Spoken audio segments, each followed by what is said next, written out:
Father, Son, and the Holy Spirit. Amen.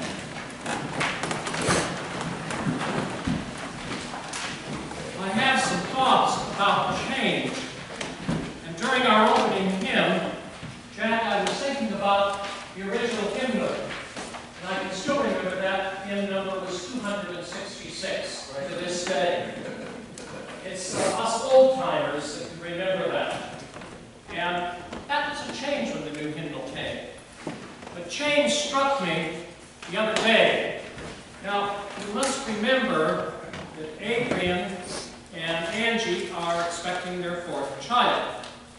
Now, pediatricians or whoever's delivering the baby do it differently this day, and they tell the sex to the parents. And the way they did it with Angie and Adrian is the doctor sent the sex to somebody in the office, and very quietly they put balloons in a box and sealed it. And then that box could be opened with the family so everybody would know it was. And so the box was brought home. Angie and the children decorated it appropriately. And then grandparents came and aunts and uncles. We opened the box. Now, Aiden wanted another brother. After all, he's got two sisters and he wanted another brother. They were going around the room, and of course, Allie was very vehement about having another sister. So Aiden was really into it as he was opening the box. And then he saw the balloons. And all of a sudden, he went like this. Yes, it was pink balloons. And so we're expecting another granddaughter. But you know, there's going to be a large change. Angie is going to have two children in diapers under the age of 2. She's never had this before. And that is a change. Another change is another mouse to feed. I still remember, as I was in my active ministry and going from parish to parish, the change that I anticipated.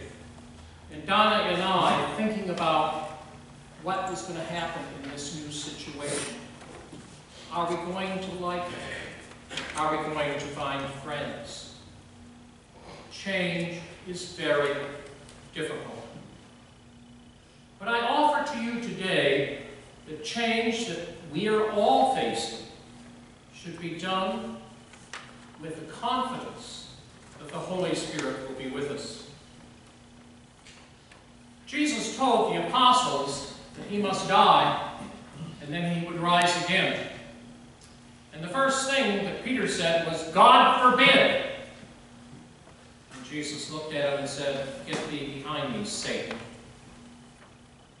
Because St. Paul was not understanding the divine purpose.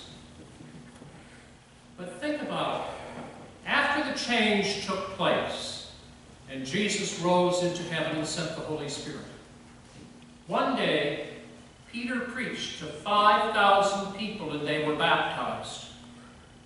That certainly was power from on high. He lived up to the change.